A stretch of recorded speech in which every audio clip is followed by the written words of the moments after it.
All right, let's play cards. Do you want to play cards? I'll play. Let's Okay. play. Are we doing goldfish? No, it's just like a question. I'm going to pull the first one. It says business topic. This is the R word. R word. Yeah.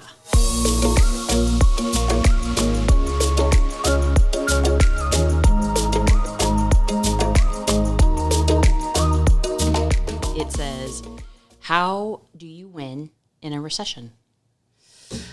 Okay, well, first I'm going to ask you, since you're the nerd, what is a recession? Because I think that word gets thrown around a lot, and I'm going to let Miss Economics business major. I did major in economics. Yeah, I hated economics. I mean, technically, by definition, it is when you have 2 consecutive quarters of negative GDP numbers. So if you don't know what GDP is, that's your gross domestic product. So usually, like in your economics classes, they'll say, imagine a basket of goods. It's all of the economy's basket of goods of like, your apples and your goods, services like your hairdresser or your attorney. It's like all of the goods and services that we offer. In America, those numbers are down for 2 consecutive quarters. That, by definition, means you're in a recession. So we're not consuming as much? Is that what it means? Mm-hmm. So, yeah. Okay, so when those numbers come out, and let's say we're in a recession, why do you think the buzz around, just even in the real estate and mortgage space, is this huge fear of, is the market going to crash? Should I buy a home today? Is it going to decrease in value? Like, what are you telling clients right now to prepare so that they can win when it comes to real estate? I think the thing is like, you have to look at what the current client situation is. I think the easier scenario is if somebody is renting, because the reality is this isn't the first time our country has been in a recession. I think I heard over the weekend that our country has been in a recession 49 times. So it's not like this is new. And the great thing about that is we can study other recessions and what worked and what didn't. I think what is causing more panic than we've seen is just this new layer. If you look at it like an onion, we've never come off of a COVID economy. We've never had such supply chain shortages. And so I think what has created what we're in today is a lot of panic. And when people don't have clarity, they panic. And so there is not clarity around what the housing market is going to do. Nobody has a crystal ball to tell you exactly, are homes going to just slow down in appreciation like all the economists are predicting? So the last few years we've seen like 16, 17, 18% appreciation rates. Maybe they're slowing down to 5 or 6, which is a healthier pace. But what if you did buy the house today? And let's say you bought the house today at $500,000, and a year from now the house is worth $490,000. In one hand, it's like, did you only plan to live in that house for a year? Because this is a temporary thing. This isn't like an all history of time. Land has always continued to appreciate in value. But let's just say, like, worst case scenario, you buy a house today and the value went down a year from now.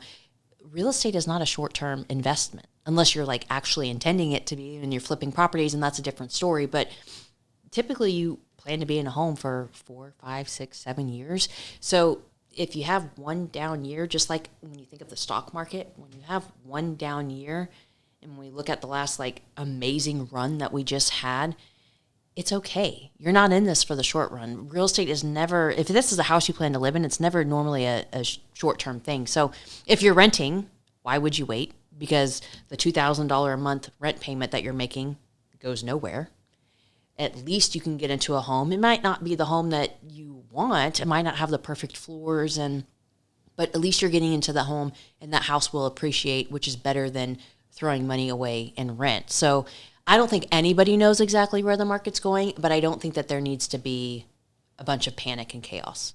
No, I think to your point, as well as the most recent recession we had, obviously real estate is the most recent reminder if there was a crash, but that doesn't mean in all the history of recessions was there always a housing crash. And what led up to the housing crash was a lot of different variables that just don't exist in today's market. When you look at, back in 2007, 2008, there was the highest amount of inventory versus today there's the lowest amount of inventory. So when people start to think, okay, are we going to see a bunch of foreclosures and short sales on the market? We really won't, because this time, since inventory is at historical lows, that is the exact reason why we had appreciation values as high as there were. So if what could come true, let's say we have job loss and we have, 90 days go by of someone who doesn't have income coming in. To me, the good that can come from the bad is we have people in the best financial position than they've ever been, just from a total house value to debt ratio, that if they had to sell, they could easily sell and recoup some of that equity that did appreciate over these last couple of years to be in a better position. So to me, one way that you could win, not only capitalizing on that equity, but also for people who are liquid, they could now, during that time, could be the best time to pick up other possible like short-term rentals and Airbnbs or little commercial strips that businesses who go under may need to sell for a lot less than what they would, traditionally. So I think there's multiple ways that you can win just from being a consumer living through the times that maybe you're on a fixed income and there's not really any ways to add additional income, like with bonuses or commissions, things like that. But also what a blessing it is to have the appreciation and the healthy debt that we have now, that really since 2007, 2008, we've seen humans did change their behavior where they weren't using their home as this like reoccurring ATM of just borrowing to where we were not in the position that we're in today. So that to me is encouraging of what makes this so different than the last one. And I mean, people have to remember, like back then, the underwriting guidelines were so different. I mean, I remember because I had just gotten into the business and there were two types of loan programs. Like you either verified somebody's income and they got a better interest rate, or you didn't have to verify anything. So we were literally giving loans. The government allowed it. It's not like the lenders are the bad guys, but we were just doing what was allowed. You could say that you were a janitor and made $200,000 a year and you could get into a home. And so was it like when you buy a car today because like I wasn't in the industry in 2008, so you could literally fill out like with a car dealership. It was fantastic. It was so much and like approved. Yeah. So was it easier to get a loan in the sense of all, because like today you feel like you give everything but a blood sample. Yeah. And there's actually people who are super like upset that they might have a bunch of money in the bank, but they don't have a lot of income. And they're upset that, well, I have an 800 credit score and $1 million in the bank. I'm just trying to get a loan for 400. What's the problem? And it's like, well, mortgage loans are income qualifying loans. And like we're going to ask you for pay stubs and W-2s, but we're not going to trust you because there's been so much fraud with people creating that now we have to verify what you just sent us. And the debt to income ratios are strict. And so that is one of the biggest differences. Is back then there was people getting loans that didn't make enough income to pay for them. And then they were on these adjustable rate mortgages that maybe they could afford them at the time. But then when those rates started adjusting, all of a sudden they couldn't. But here's the kicker. They also were putting 0% down in some states or very little down. And so when we started seeing all these homes go belly up, people didn't really care to walk away from their home because they didn't have that much invested into it. In today's day and age, people have more equity than ever in their homes. So do you think they want to go walk away from $100,000? No. Yeah, they're going to fight a little bit harder. They're not going to want that short share because a foreclosure means like you turn the keys in and you walk away and the bank keeps that money. And so now the banks and the homeowner are incented to not do that. And so that is a very big difference in, like what you mentioned, the inventory and then the underwriting guidelines. Like it is nowhere near the same. And trust me, do you think the government wants us to go through this all over again? We just spent a decade getting out of it. So I predict that the government will actually create assistance programs, kind of like Obama did that's how I bought my first house. I think it was like $10,000 that they gave to first-time homebuyers to stimulus to get people out buying. And so I think that the government will step in and they will prevent that because they don't want to see the housing market fuels way too many jobs. I could like go to town on this. I get super nerdy about this because I think recessions are like such a buzzword right now. And I hate like all the social media stuff where it's like, oh, fear, like just like this is my whole thing is like data over drama. Like, ugh, it just drives me nuts. And that's one of the most searched words right now. So people who are using insights when they're creating content, you put recession in there and it's like ding, ding, ding, ding, ding, ding, ding. Okay, so before I ask my next question on top of what you just said. You can't ask another question. You have to pull from the card. No, we get 3 questions. But we need to address the nail polish situation because I'm It's super a situation. distracted. It's by definitely when you go to the nail salon and like first of all, there's too many options. I feel like I don't think there's enough because I get bored with the colors, but that's so for those listening, we need to describe the color here. Okay, how would you describe that? A deep purple, which is not normally how I roll. I'm more of a neutral. It's not really a deep because to me, I think of like burgundy. This is like a bright purple. It's like the Lakers. It's the Lakers colored purple. Maybe a little brighter. But no, this was like a serious question because I picked the color. I felt like being bold. And then when they start putting it on your nails, it's that like matte color before they put. Yeah. So like at what point do you tell the nail tech, like, I don't like this is a choice that I made. And and now I'm committed to it for 2 weeks. You can't tell them to redo it. They've already started the situation. Well, so my follow-up question to that is, if you're a loan officer or a real estate agent, how do you prepare, say it's Q1 2023, what are the things that you would tell people to do today and to finish the year strong that's going to help them win as we navigate through this time? I think real estate agents need to be better advisors of the market, advisors of the data. They need to be a student. And, part of the problem is that the last 2 years, the market has been so fast and furious that it's almost like you get used to working in the ER room and everything is like high stress, high anxiety. Things are moving so fast. And I don't remember working in the ER room, but yes, carry on. Okay. Well, that's what it felt like. And so you almost have to rewire, like, wait, there's been a change, so you have to change with the market and the way that you treat clients, the way that you have those conversations. Sellers, the homes are sitting longer.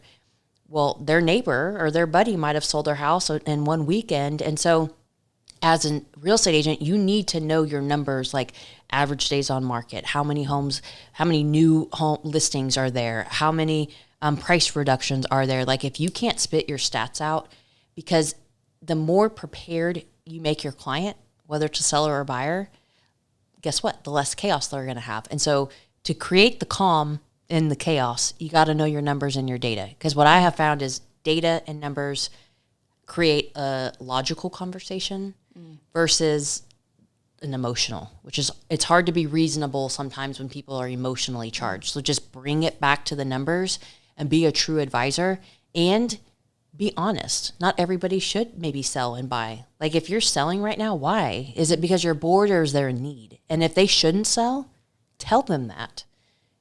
So that's what I think. What's your 2 cents on it?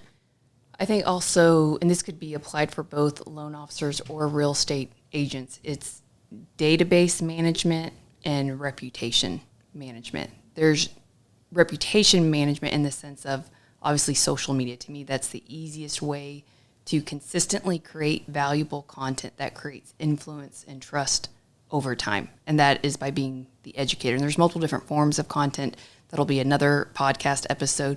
But to show up consistently where you're the expert, that is the number one way to create instant credibility and trust. Yeah. And then also database management, where how well do you know your clients? Like, is your database categorized in a way that you could go back and look at how many of them did you help just in the last couple of years that were first-time home buyers, or maybe first-time home sellers and buyers, and who do you know that maybe was an FHA loan that may be time to get out of the FHA loan into conventional, and that would be an easy way to show them the move up, or those who have parents that could be suffering from illnesses. Because one thing that I have studied is they think by about 2030, we know that the baby boomers are a large demographic, and then obviously millennials is the largest. When the baby boomers start dying off, which they predict to start seeing some of these numbers, not to be like negative Nancy here, but Debbie Downer. Yeah. Debbie, get it? Deb. Yeah, not Debbie, Deb. Yeah. Rub-a-dub-dub. You don't like to go by Debbie. No. It's not, do you go by Deb? It's my stage name. Deb X is kind of my What stage? Like this one right here, or whenever I think I'm on a stage, it's this like alter ego of Deb X. So not Deb X Downer. Yeah.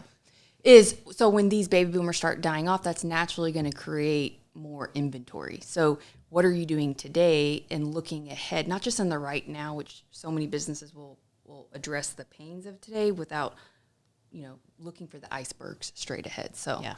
And I actually think loan officers should do the same thing, like database management and reputation. So that goes hand in hand. Or, I mean, heck, even if you're a CPA, it's like you got to be advisor, database, reputation. Which everything you learn and study could easily be turned into content. But what if they're not learning and studying? Well, that's why you got to be learning and studying. I was going to say ABC. Always be closing, connecting. No, we're changing the C for like studying, but it doesn't work. So that should I go on to the next? Yeah, let's see. We got two more cards. Okay.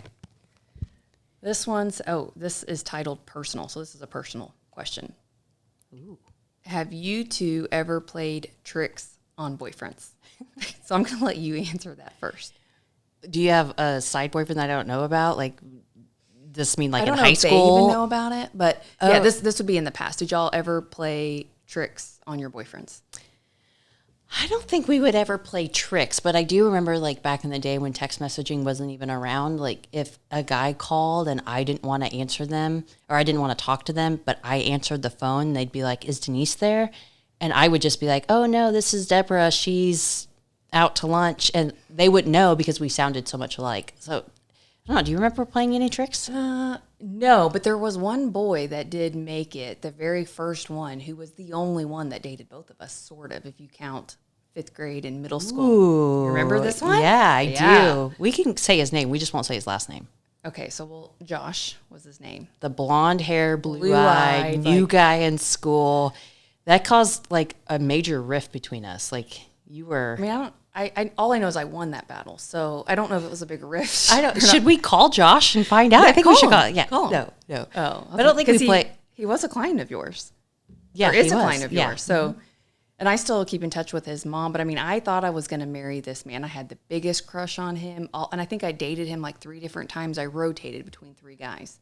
So not that we ever sounds. It does sound awful. It wasn't the crazy train or anything. For the high school boys, I was always a one boyfriend. I dated like the same guy for 4 years. In case you're wondering who the easy twin is. Whatever. But we never played tricks. But yeah.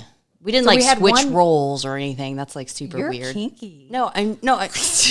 How else do you answer that? I don't know, but dang. Okay.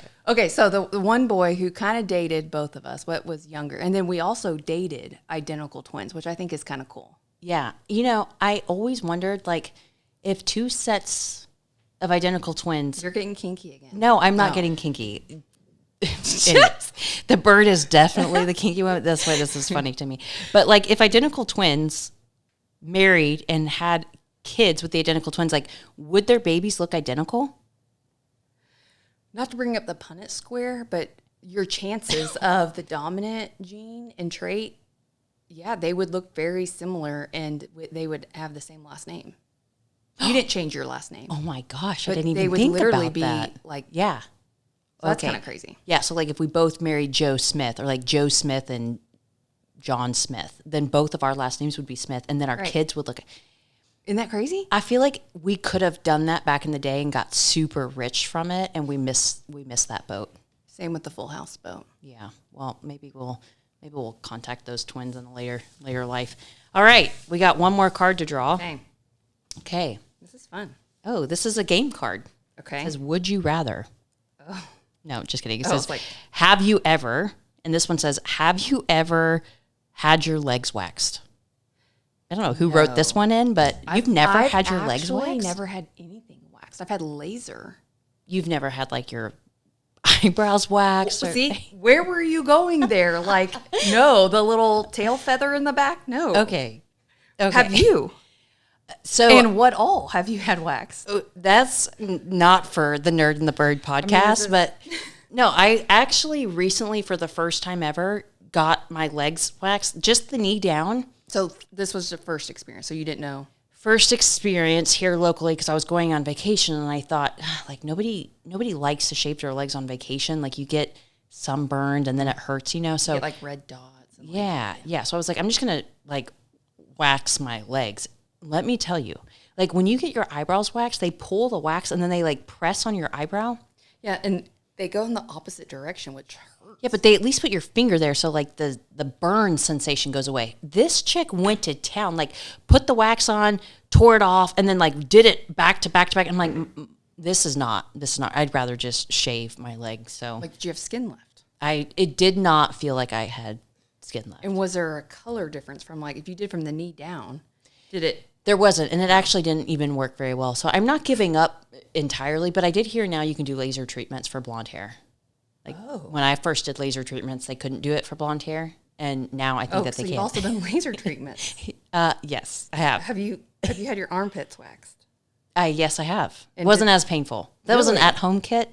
Oh, so I feel like I could. Are you shitting me? You did. I did. At-home. Amazon. That. Oh my God! Don't even actually. say the No, A-word. actually, I laid down on the bathroom floor and I made Jason wax Jason. the armpit, and he thought he could do a better job than I did, but it was equally bad. But it did the trick. So that's that husband love right there. So See, the laser to me was kind of painful. oh, so you have lasered? I've done lasered. Okay. Oh, yeah. The truth comes out, folks, only on the Nerd and Byrd podcast.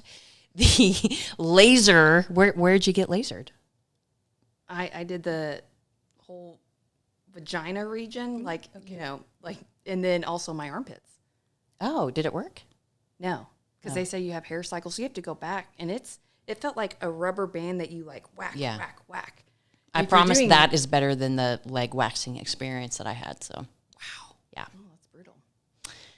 All right, well, that sums it up, our 3 questions. You guys keep them coming in. Stay tuned for our next podcast, and thanks for listening. Later.